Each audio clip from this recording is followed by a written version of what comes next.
semua ulama berkewajiban menerangkan nasa mansukh. Sampai Sayyidina Ali suatu saat ada mubalek atau ustadz itu ngajar di masjid, ditanya, kamu tahu nasa mansukh enggak?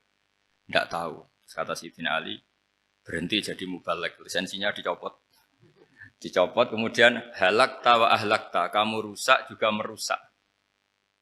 Kenapa demikian? Logikanya begini, semua nabi itu kan panutan. Saya ulang lagi ya, semua nabi itu panutan. Tapi kalau kamu tidak tahu nasaman, so jangan-jangan kamu ikut nabi sebelum kamu, yang nasahnya itu syariatnya sudah apa? Mansukhoh, sudah di nasah. Itu kayak kasus Sunda Wiwitan ini. Itu gak mau punya Nabi Muhammad karena kurang keren, kurang sepuh. Nabinya langsung Nabi Adam.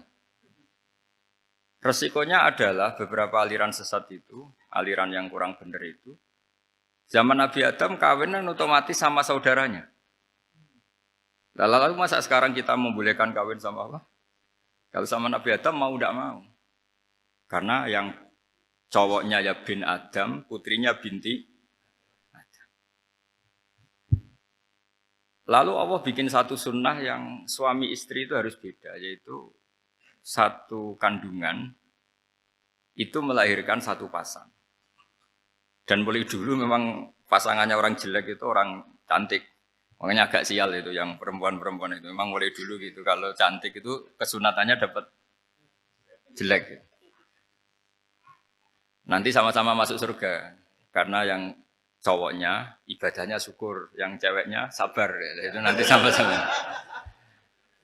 Nah kebetulan si Qabil itu ganteng sekali Qabil. Berpasangan dengan Labuda itu jelek gembrot, pokoknya tidak cantik. Enggak lah, kebalik. Qabil itu berpasangan sama Iklimah, jadi Qabil ganteng, punya adik kandung namanya Iklimah itu cantik sekali. Yang Habil itu rapati apa? Berarti yang Habil apa? Ya tidak pati ganteng, berbarengan dengan Labuda juga tidak pati cantik. Nah karena tadi ya berarti Qabil bareng siapa? Iklimah, Habil, Labuda. Maka untuk kawin ini nggak boleh satu kandungan. Jadi dulu karena nggak ada perbedaan ibu bapak, mau tidak mau beda. Yang penting beda. Yaitu akhirnya apa? Qabil dapat Labuda, yang Habil dapat Iklimah karena beda kandungan. Itu sudah cukup. Nah, akhirnya kan nggak terima si Qabil. Masa orang ganteng dapat orang jelek. Jadi mulai dulu itu maunya orang ganteng ya dapat orang cantik, nggak terima. Tapi Allah ngatur seperti itu. Akhirnya terjadi percekcokan.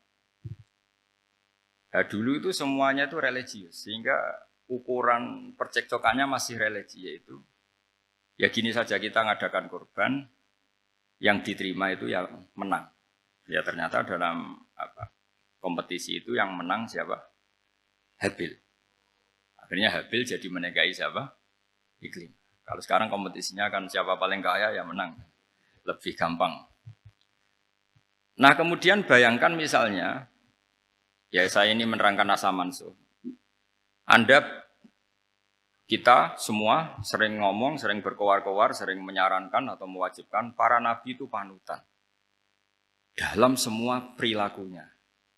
Ternyata ada beberapa perilaku yang sudah dinasakh atau dihapus ketentuannya oleh syariatnya Rasulullah Shallallahu Alaihi Wasallam. Maka mengenali nasa mansukh itu keharusan dalam ulumul Quran. Ya, makanya Allah mengatakan apa? Manansakh min ayatin aw nunsiha pasti na'ti bi khairim minha aw misli.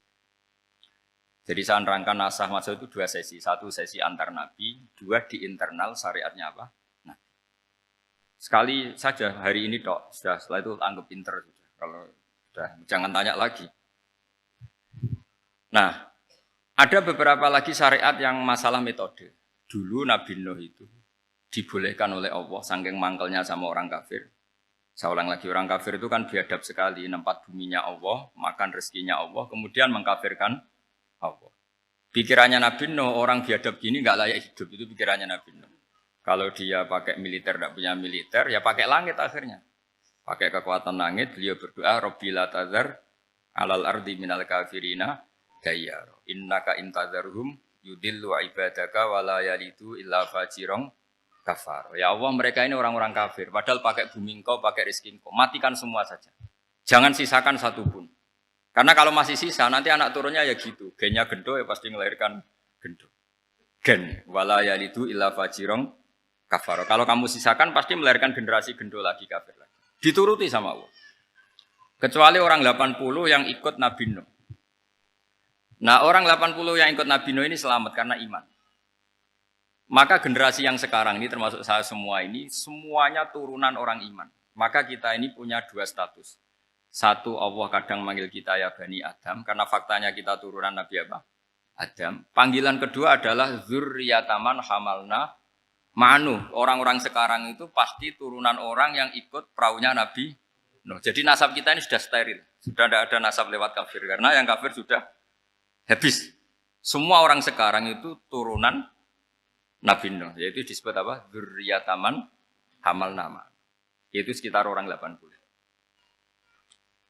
Nah, oleh Allah Subhanahu wa taala syariat seperti ini pernah dituruti, yaitu akhirnya mereka mati semua kecuali orang 80 yang mukmin. Tapi uniknya Allah apa?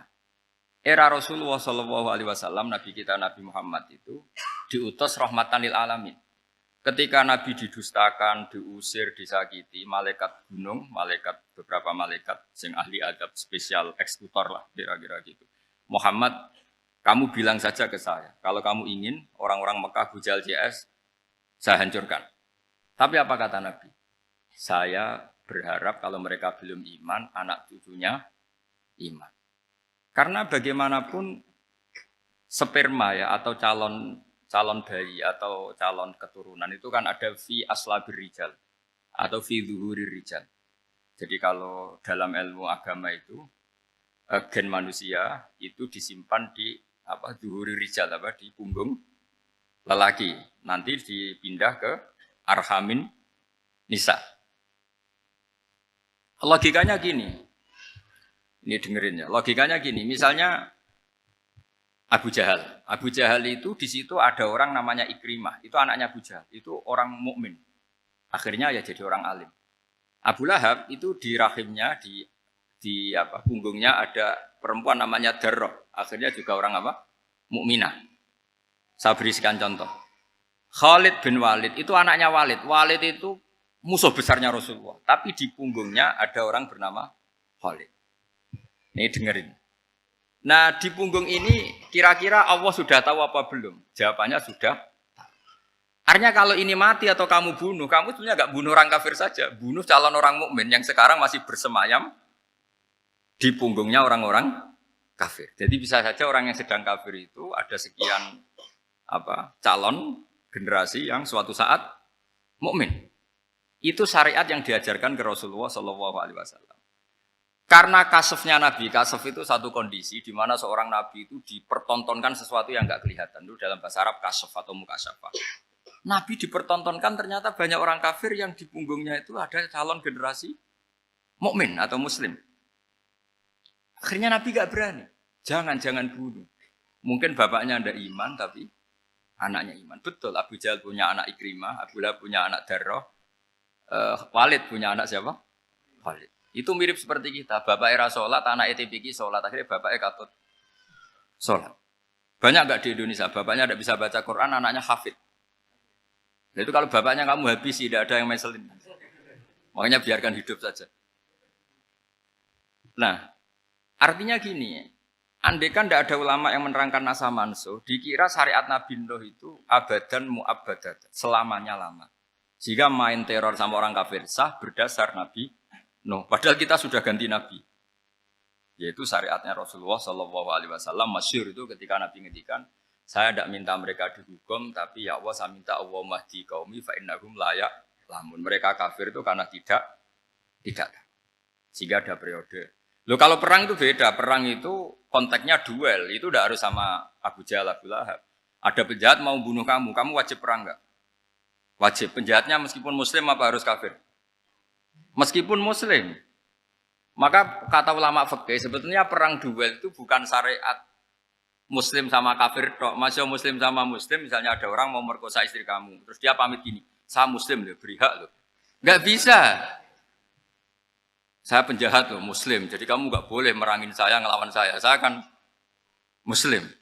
Nggak bisa, tetap harus dilawan. Makanya kata ulama-ulama fikih, pertarungan sama musuh itu tidak harus sama orang kafir. Orang muslim pun yang mengganggu kehormatan kita, misalnya mau merkosa istri Anda, itu harus dilawan. Makanya Nabi ngendikan mangkutila duna mali fahuwa syahid, mangkutila duna harimi fahuwa syahid. Orang yang mati karena membela kehormatan keluarganya atau hartanya, maka dia mati syahid. Dan penjahat yang mati ini muhad darun damu, diabaikan sehingga enggak kena kisos, pembunuhnya enggak kena. Misalnya ada penjahat mau bunuh kamu, kamu duel menang. Kamu enggak kena kisos karena ini muhad darun damu, diabaikan kehormatannya. Padahal dia muslim, apa? Muslim. Ini perlu. Jadi ini memang ngaji ini agak jelimet, tapi gampang. Kan kalau paham nggak paham selesai, jadi anggap aja selesai. Sehingga kalau nggak ada nasa manso, maka orang selalu berpikir, pokoknya yang penting ikut Nabi. Nah itu bahayanya kalau Anda tidak tahu detail, jangan-jangan syariat yang kamu ikuti itu syariat yang sudah berstatus mansukhoh, telah dicabut. Dan itu banyak. Makanya kata Sayyidina Ali ketika ada orang ngajar gak tahu nasa mansuh, halakta wa ahlakta, kamu rusak dan merusak orang